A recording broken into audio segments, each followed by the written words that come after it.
ठीक है। देखो पिछला वाला जो वीडियो था अपना, उसके अंदर हम लोग रेजोनेटिंग स्ट्रक्चर्स बनाना सीख रहे थे। तो अब हमें ना रेजोनेंस एनर्जी सीखनी थी। बट रेजोनेंस एनर्जी सीखने से पहले अपन लोग एक ना पोटेंशियल एनर्जी डायग्राम के बारे में सीख लेते हैं। क्यों? क्योंकि ये जो पोटेंशियल एनर्जी डायग्राम है ना, इसका कंसेप्ट जो है वो यूज़ होता है। और वो यूज़ कहाँ पर होता है? जब हम आगे अभी रेजोनेंस एनर्जी सीखेंगे तो वहाँ पर ना एक डाउट क्रिएट होता है लोगों के मन में यूजुअली। तो आज के वीडियो का जो कंक्लूजन होगा ना, उसको हम लोग नेक्स्ट वीडियो में एज अ डाउट यूज़ करने वाले हैं। ठीक है। तो चलो आज अपन लोग ना केवल और केवल पोटेंशियल एनर्जी डायग्राम के बारे में सीखते हैं कि ये होता क्या है। ठीक है। पोटेंशियल एनर्जी डायग्राम, देखो वैसे तो ना ये तुमने थर्मोडायनेमिक्स में भी पढ़ा होगा। ठीक है ना, जब तुम थर्मोकेमिस्ट्री पढ़ते हो तो वहाँ पर एक्चुअली ये TED का यूज़ होता है। बट ऑर्गेनिक केमिस्ट्री में भी जैसे तुम रिएक्शन मैकेनिज्म वगैरह पढ़ते हो, SN1 SN2 E1 E2, तो वहाँ पर हम लोग ना इसके लिए पोटेंशियल डायग्राम जो है वो बनाते रहते हैं। तो एक्चुअली क्या होता है, पोटेंशियल डायग्राम कुछ नहीं है, बहुत सिंपल चीज़ है। मान लो कोई रिएक्शन हो रही है, कोई रिएक्शन तुम्हारी 10 मिनट की रिएक्शन है, तो उस 10 मिनट के अंदर अंदर एनर्जी किस हिसाब से चेंज हो रही है ना उस रिएक्शन के अंदर, उसी को हम लोग प्लॉट कर लेते हैं। मतलब उसी का हम लोग ग्राफ बना लेते हैं। ठीक है ना, कि भाई मतलब 1 सेकेंड पे एनर्जी इतनी है ना, 2 सेकेंड पे एनर्जी इतनी हो जाएगी, तो बस तुमने उसका ग्राफ बना लिया। ठीक है ना, तो वही करना होता है। बट पोटेंशियल एनर्जी डायग्राम का जब भी क्वेश्चन आता है ना, तो तुम्हें कुछ एक कंडीशंस है ना वो मेंशन्ड होती हैं। उन कंडीशंस के हिसाब से तुम्हें पोटेंशियल एनर्जी डायग्राम बनाना पड़ता है। तो जैसे मान लो हम लोग है ना हाइपोथेटिकल कुछ एक कंडीशंस ले लेते हैं, कुछ एक हम लोग कंडीशंस ले लेते हैं। ठीक है। तो जो कंडीशंस लेनी है वो ये है कि भाई पहला तो तुम ये मान लो कि तुम्हारी जो रिएक्शन है ना वो 2 स्टेप रिएक्शन है। वो मतलब कितने भी स्टेप की हो सकती है, वो तुम्हें क्वेश्चन में मेंशन्ड होगा। अपन तो जस्ट एक हाइपोथेटिकल सिचुएशन ले रहे हैं। ठीक है ना, कि हमारे पास में एक 2 स्टेप रिएक्शन है जो कि एक्सोथर्मिक है। तो वो क्वेश्चन में क्या करके लिख के दे देगा कि एक 2 स्टेप रिएक्शन है जो कि एक्सोथर्मिक है। तो अगर उसने एक्सोथर्मिक लिख दिया ना, तो वहाँ से तुम्हें एक इन्फॉर्मेशन खुद ही निकालनी है कि उसका डेल्टा एच जो है वो क्या है, नेगेटिव है। अगर डेल्टा एच नेगेटिव है तो एंथैल्पी ऑफ प्रोडक्ट जो है और एंथैल्पी ऑफ रिएक्टेंट है, उसका जो डिफरेंस आएगा वो कैसा आएगा, नेगेटिव आएगा। क्योंकि मुझे पता है डेल्टा एच क्या होता है, enthalpy of product minus reactant. इससे मैं एक और कंक्लूजन निकाल सकता हूँ कि एंथैल्पी ऑफ प्रोडक्ट जो होगा ना वो लेस होगी as compare to enthalpy of reactant. उसने एक्सोथर्मिक वाली जब कहानी बोल दी ना, तो ये जो कंक्लूजन है ये मुझे अपने आप ही निकालना है। ठीक है ना, वो तुम्हें इतना लिख के नहीं देगा, वो डायरेक्ट ऐसे लिख देगा 2 स्टेप रिएक्शन है जो कि एक्सोथर्मिक है। उससे ये कंक्लूजन मैंने खुद निकाल लिया। ठीक है। थर्ड कंडीशन वो ये लगा सकता है कि भाई तुम्हारी जो फर्स्ट स्टेप की एक्टिवेशन एनर्जी है, मतलब तुम्हारे पता है तुम्हें कि 2 स्टेप की रिएक्शन है, तो फर्स्ट स्टेप की जो एक्टिवेशन एनर्जी है वो ज़्यादा है as compare to activation energy of second step. ठीक है। या इसी स्टेटमेंट को वो एक और तरीके से बोल सकता है कि जो तुम्हारा स्टेप 1 है ना, स्टेप 1 है वो कैसा है, वो स्लोअर है, और स्टेप 2 जो है वो एक्चुअली कैसा है, फास्टर है। तो एक्चुअली होता क्या है कि जिस स्टेप की एक्टिवेशन एनर्जी ज़्यादा होती है ना वो स्लो स्टेप होता है। ठीक है ना, या वो ज़्यादा टाइम लेता है कंप्लीट होने में। ठीक है। तो ये कुछ एक चीज़ें जो है तुम्हें अपने आप से पता लगानी आनी चाहिए। ठीक है ना, वो बस इतनी कहानी तुम्हें लिख के दे देगा, अब तुम्हें उसका पोटेंशियल डायग्राम खुद बनाना होता है। तो मान लो मैं इसके लिए ना एक हाइपोथेटिकल रिएक्शन लिखने की कोशिश करता हूँ। मैं क्या करता हूँ, इन कंडीशंस को लेते हुए मैं ना एक सिंपल सी रिएक्शन लिखने की कोशिश करूँगा। ठीक है। तो सपोज़ मैंने एक रिएक्शन लिखी जिसमें तुम्हारे पास में 2 स्टेप हैं। तो स्टेप 1 लिख रहा हूँ मैं पहले कि भाई स्टेप 1 क्या है। देखो जो स्टेप 1 होता है इस रिएक्शन का, मान लो मैंने ऐसे लिख दिया कि ए बी एक मॉलिक्यूल है जो कि ना पहले डिसोसिएट होता है।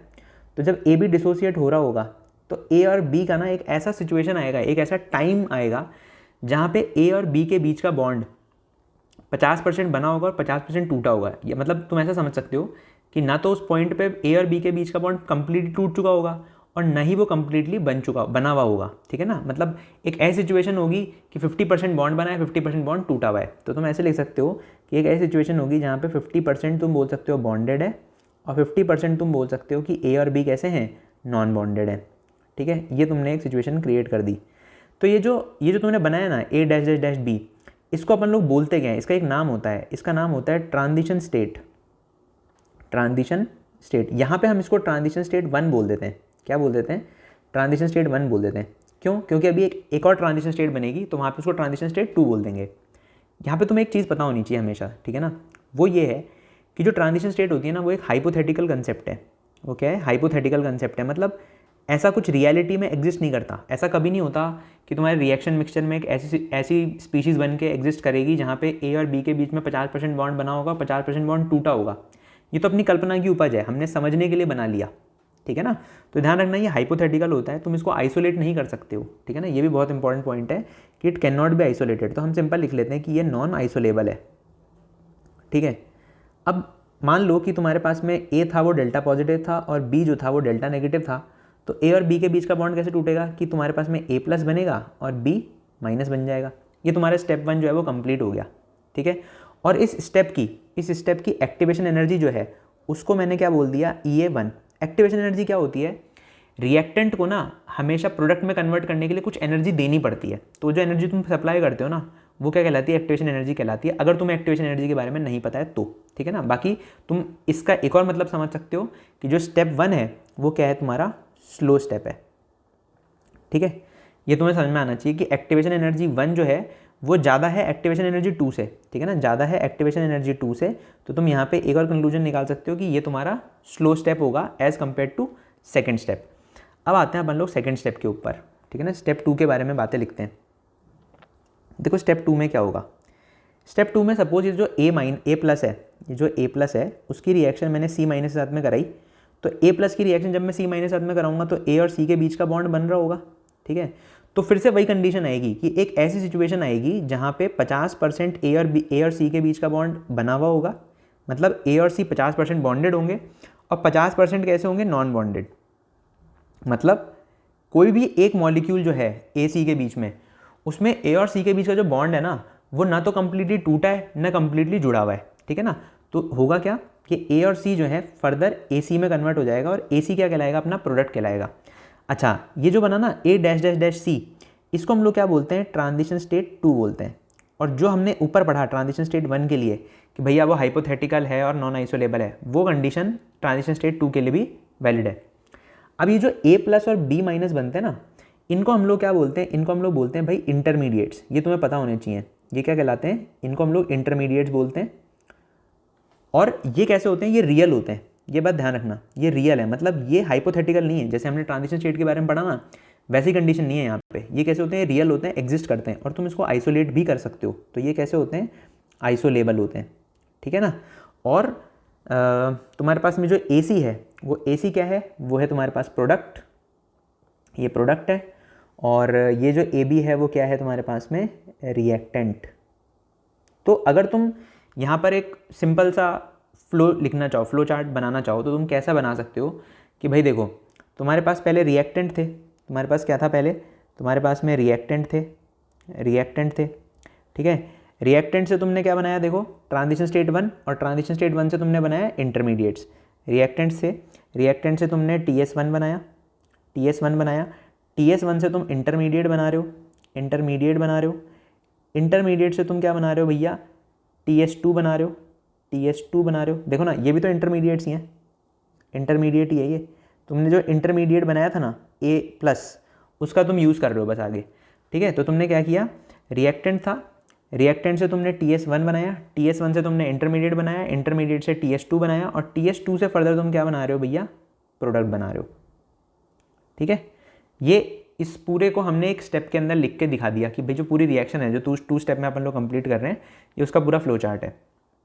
अब मुझे क्या करना है, इस पूरी चीज़ को जो अपने लिखा ना, इसको मुझे ग्राफ पे रिप्रेजेंट करना है। मतलब इनकी जो एनर्जेटिक्स है उसको मैं ग्राफ पे प्लॉट करना चाहता हूँ। और वो ग्राफ किसके किसके बीच में बनेगा, वो ग्राफ बनेगा एनर्जी और टाइम के बीच में। किसके बीच में बनेगा, एनर्जी और टाइम के बीच में। मतलब जो रिएक्शन थी ना वो चल रही थी, कुछ टाइम में कंप्लीट हुई, तो उस टाइम के दौरान एनर्जी में क्या क्या चेंजेस आए, बस उसी को हमें ग्राफ पे प्लॉट कर देना है। तो देखो अगर मान लो मैं ऐसा कह दूँ, क्योंकि मुझे स्टार्ट कहाँ से करना है, मुझे स्टार्ट करना है रिएक्टेंट से, ठीक है ना। क्योंकि देखो ना अपन ने लिख रखा है कि भाई रिएक्टेंट से TS1 बनता है, TS1 से इंटरमीडिएट बनता है। तो पहले मुझे इस पूरे ग्राफ के ऊपर कहीं पे एक पॉइंट पे रिएक्टेंट्स को बनाना पड़ेगा।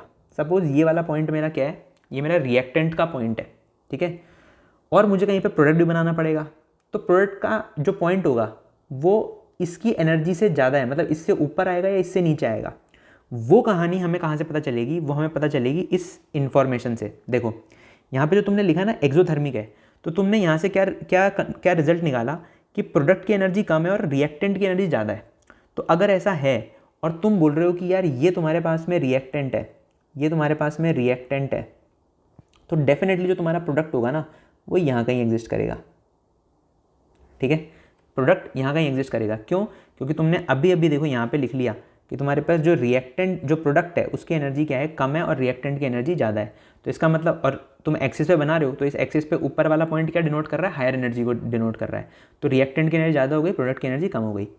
अब इसका जो ग्राफ बनता है ना वो एक्चुअली कैसा बनता है, वो कुछ ऐसा बनता है, फिर यहाँ जाता है, फिर यहाँ जाएगा, और फिर यहाँ से यूँ चल जाएगा। अब यहाँ पर एक क्वेश्चन उठता है, वो क्वेश्चन क्या है, वो एक सेकंड में इसको थोड़ा ढंग से बना दूँ पहले, क्योंकि मेरे डायग्राम, मेरे क्या फ़ोटो अच्छी सी बनती नहीं है इनकी, ठीक है। चलो काम चल जाएगा इतने में। तो हम क्या कर रहे हैं, इसको बना ही लेते हैं यार एक बार, ठीक है। रुको एक सेकंड, ये बन गया अपना ऐसा। तो ये रिएक्टेंट था और यहाँ पर क्या है अपने पास में, प्रोडक्ट, ठीक है। ये प्रोडक्ट आ गया। तो यहाँ पर ना अब इस पूरे ग्राफ के ऊपर कुछ एक पॉइंट्स बहुत इंपॉर्टेंट है। देखो ये अपना रिएक्टेंट हो गया, है ना। तो रिएक्टेंट में तुमने, रिएक्टेंट से जब तुम ऊपर की तरफ जा रहे हो तो बताओ रिएक्टेंट से तुम क्या बना रहे थे, TS1 बना रहे थे, ट्रांजिशन स्टेट 1। तो ये वाला जो पॉइंट है ना वो हमें TS1 को रिप्रेजेंट करेगा, ये वाला जो पॉइंट आ रहा है ये वाला। फिर जब तुम यहाँ पहुँचे तो तुम्हारे पास क्या बना, देखो इंटरमीडिएट, TS1 से इंटरमीडिएट बनता है। तो इसका मतलब ये पॉइंट किसको डिनोट कर रहा होगा, इंटरमीडिएट को, इंटरमीडिएट को डिनोट करेगा। और जो तुम्हारा ये वाला पॉइंट है वो तुम्हारा ट्रांजिशन स्टेट 2 को रिप्रेजेंट करेगा, जो अपन ने यहाँ बना रखी है ये रही। और उसके बाद कौन आएगा, प्रोडक्ट आएगा, जो हमने बनाई दिया, ठीक है। ये 3-4 पॉइंट जो है ना इस पूरे ग्राफ के अंदर, ये जो अपने पॉइंट्स हैं वो अपने को समझ में आने चाहिए। अब हमने स्टार्टिंग में ना कुछ एक कंडीशंस ले रखी, नहीं क्या वो कंडीशंस हमारी सेटिस्फाइड है। देखो 2 स्टेप है, 2 स्टेप है, तो हमारे पास एक ग्राफ ऐसा बनेगा जिसमें 2 हम्प होंगे। क्यों होंगे, क्योंकि हमने दोनों स्टेप लिख लिए हैं, और उन दोनों स्टेप को लिखने से हमें ये पता चल रहा है कि भाई इस तरीके का कुछ स्पीशीज़ बन रही हैं, 5 स्पीशीज़ बन रही हैं और इस तरीके से दिखाई देंगी, ठीक है। फिर हमें एक चीज़ ये पता थी, जो थर्ड चीज़ उसमें बोली गई थी वो ये थी कि भाई एक्टिवेशन एनर्जी है ना फर्स्ट की, वो ज़्यादा रखनी है तुम्हें सेकेंड वाले से। तो देख लो ना, जो एक्टिवेशन एनर्जी है वो ज़्यादा ही है। एक्चुअली तुम्हारी जो रिएक्टेंट से TS1 तक की एनर्जी है, ये जो गैप है, इसको हम लोग क्या बोलते हैं, इसको हम लोग बोलते हैं एक्टिवेशन एनर्जी 1। तो ये जो रिएक्टेंट और TS1 के बीच का ग्राफ होता है, किसके बीच का ग्राफ होता है, रिएक्टेंट और TS1 के बीच का ग्राफ, जो एनर्जी गैप है, सॉरी, उसको हम लोग क्या बोलते हैं, उसको हम लोग बोलते हैं एक्टिवेशन एनर्जी 1। और ये जो अपना ये वाला एनर्जी गैप है, ये वाला जो इंटरमीडिएट और TS2 के बीच में, जो TS2 के बीच में, ठीक है। या इसको ऐसे ना लिख करके हम लोग अगर ऐसे लिख दें, TS2 के बीच में, उसको हम लोग क्या बोलते हैं, एक्टिवेशन एनर्जी 2 बोल देते हैं, ठीक है ना। तो हमें पता चल रहा है कि भाई एक्टिवेशन एनर्जी 1 जो है वो ज़्यादा है, ये वाला गैप जो है वो ज़्यादा है ना दूसरे वाले गैप से, ठीक है। तो ये हमें पता चल गया। अच्छा एक और चीज़ देखो, ये जो गैप है ना, ये वाला जो अपना रिएक्टेंट और प्रोडक्ट के बीच में, जो रिएक्टेंट और प्रोडक्ट के बीच में तुमने जो गैप बना रखा है, वो गैप एक्चुअली दिखा देता हूँ मैं, वो गैप यहाँ तक है, ठीक है।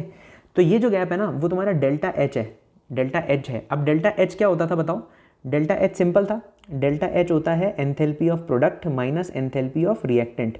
अब देखो एंथैल्पी ऑफ प्रोडक्ट कम है तो इसका मतलब ये चीज़ कैसी आएगी, नेगेटिव आएगी, है ना। तो वही है, तो जो हमने ऊपर कंडीशंस ले रखी थी ना वो सब हमने सेटिस्फाई करके ये वाला ग्राफ बनाया, ठीक है।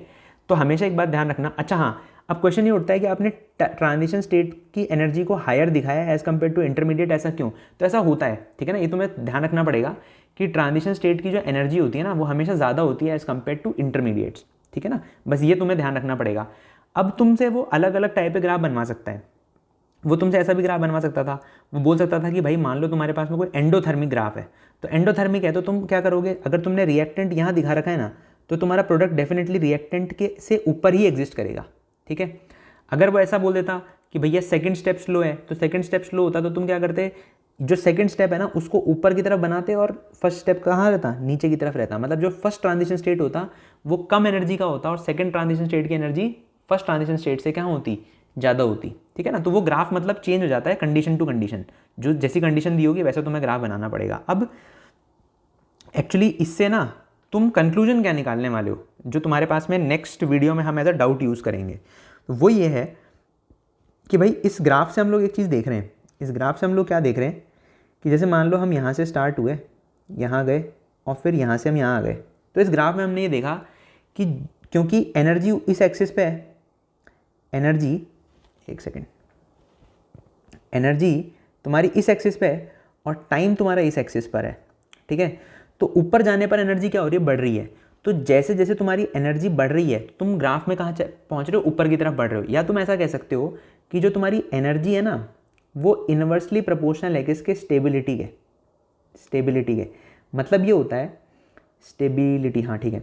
तो इससे हमें ये पता चल रहा है कि भाई ऐसी जो भी स्पीशीज़ जो पोटेंशियल एनर्जी डायग्राम में नीचे आएंगी, जैसे मान लो ये रिएक्टेंट है, ये हमें पता है ये रिएक्टेंट होता है, ये रिएक्टेंट होता है और ये मेरे पास होता है TS1। तो रिएक्टेंट की एनर्जी कम है, इसका मतलब उसकी स्टेबिलिटी क्या होगी, ज़्यादा होगी as compare to transition state. और ये सही बात भी है भाई, रिएक्टेंट इनिशियली स्टेबल था ना, उसमें तुमने कुछ एनर्जी ऐड करी, जब तुमने एनर्जी ऐड करी तब वो ट्रांजिशन स्टेट में कन्वर्ट हुआ, ठीक है। तो ये बात हमेशा ध्यान रखना कि एनर्जी और स्टेबिलिटी कैसी होती हैं, इन्वर्सली रिलेटेड होती हैं एक दूसरे से, कि जिसकी एनर्जी ज़्यादा उसकी स्टेबिलिटी क्या हो जाती है, कम। जैसे ट्रांजिशन स्टेट जो है उसको तुम्हें दिख रहा है कि हायर एनर्जेटिक है, तो उसकी स्टेबिलिटी डेफिनेटली क्या होगी, कम होगी एज़ कम्पेयर टू रिएक्टेंट, ठीक है। तो ये हमें कहानी पता चल गई। दूसरा जो हम कंक्लूजन यहाँ से निकाल सकते हैं, ये तो अपना हो गया कंक्लूजन 1, क्या आ गया ये अपना कंक्लूजन 1। कंक्लूजन 2 हम लोग क्या निकाल सकते हैं कि भाई जो तुम्हारे हमेशा किसी भी पोटेंशियल एनर्जी डायग्राम के अंदर जो तुम्हारे नंबर ऑफ इंटरमीडिएट्स होंगे, नंबर ऑफ इंटरमीडिएट्स, अगर मैं उसमें एक ऐड कर दूं, क्या ऐड कर दूं, एक ऐड कर दूं, मतलब नंबर ऑफ इंटरमीडिएट्स प्लस 1, तो मुझे वहाँ पे तुम्हें नंबर ऑफ ट्रांजिशन स्टेट्स मिल जाएंगे, ठीक है। तो ये क्वेश्चन बनता है, ठीक है ना, ये क्वेश्चन बनते हैं, इसके क्वेश्चन आते हैं। ये तुम्हारा कंक्लूजन 2 है। यहाँ से तुमने 2 कंक्लूजन निकाल लिए। एक कंक्लूजन तो ये था कि energy inversely proportional to stability था, जिसकी एनर्जी ज़्यादा होती है उसकी स्टेबिलिटी क्या होती है, कम। दूसरा कंक्लूजन तुमने ये निकाला कि भाई इंटरमीडिएट्स में अगर मैं एक ऐड कर दूं तो वो क्या दे देगा मुझे, नंबर ऑफ ट्रांजिशन स्टेट्स। मतलब अगर ये हुआ, सपोज उसने बोला कि तुम्हारे पास में एक 3 स्टेप रिएक्शन है, तो 3 स्टेप रिएक्शन है, इसका मतलब क्या होगा, 3 ट्रांजिशन स्टेट बनेंगे। ट्रांजिशन स्टेट 3 बनेंगे ना, तो इंटरमीडिएट हमेशा 2 बनेंगे। ये क्वेश्चन पूछा जा सकता है, ठीक है ना, MCQ में आ सकता है ये क्वेश्चन। तो ये कंसेप्ट तुम्हें समझ में आना चाहिए। मेन तो क्या है, ये वाला जो कंक्लूजन 1 है, इसको मैं यूज़ करूँगा नेक्स्ट वीडियो के अंदर, ठीक है।